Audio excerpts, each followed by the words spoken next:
How to save the nightlife. Oh my goodness.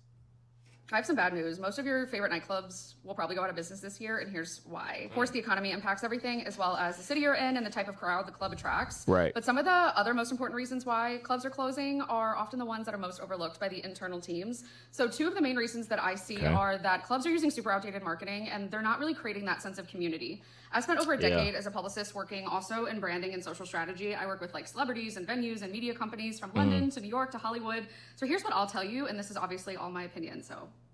Anyway, too many clubs are still relying on the same like tired formula, the bottle service, which we chatted about in the last video, rude promoters, a tough door, and a guest list full of people that doesn't really feel curated.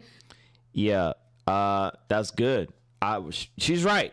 The celebrity shit, I'm going to keep it a buck with you. I know she's a professional in this business. We do not give a fuck about celebrities coming to the club. All that means is that I'm not going to that club that night.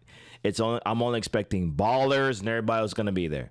I am not, just because, like in Dallas, there's a club, it actually closed down. It's called Bottle Blonde. And Waka Flocka Flame used to come there all the time. Him and who's the other one? DJ Esco. If it's a club that I frequent every other week or something like that, and I come there that particular week and y'all are charging $45 at the door just because Waka Flocka's sitting way in the fucking back, all of his security surrounding him, so the only time you do see him is when the bottles come through and the lights are shining on his face, and you're charging me $45 for that fucking shit? I'm not doing that. Nobody cares about these fucking celebrities. They sit around doing this, filming them. They're not buying drinks. They're not dancing. Who cares? But she is right that a lot of these marketing things are very outdated, very just bland. They need to hire girls like her because she obviously knows what she's talking about.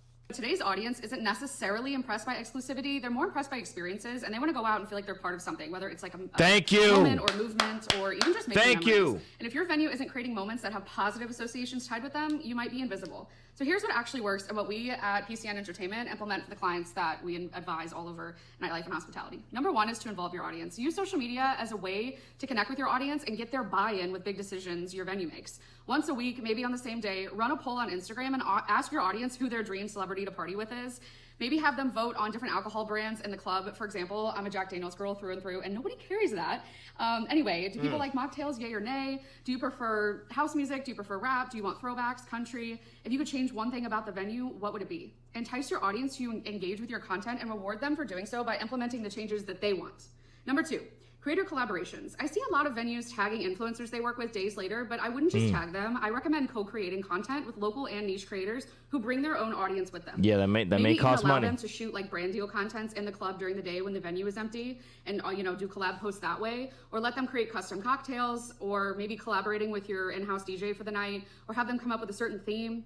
And then the third thing is community over crowd. Always remember this. A crowd forgets, but a community comes back. For example, I've been going to the same shitty Lower East Side bar for like 10 years, and that spot does not have any promoters or any bottle service, and there's like no red ropes inside. It's not that kind of place. Yeah. But I drag my friends there every single week because of the community inside. The music is consistent, the staff is really kind, and their drinks are reasonably priced, which is especially key in this economy.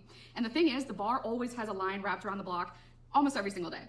And my favorite bar has mastered the art of community by welcoming every single guest, new and old, and allowing their regulars to even throw birthday parties inside, and they listen to their regulars. So community is really, in conclusion, nightlife isn't dying, but the clubs that refuse to evolve probably are. And if your strategy doesn't involve creators, culture, and community, you're not really building a brand and a home for people. You're just more so burning through bottles. I have some bad news. This is a very good video. I really do like this one. This is very good. I see why she's a PR professional.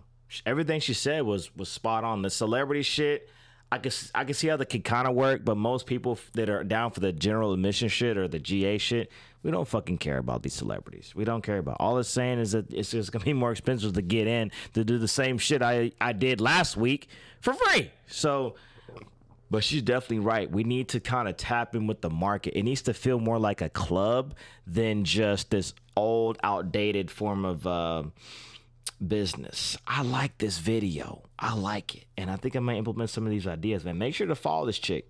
Make sure to follow her. I'm going to put her information in the link in this video, man. Good video.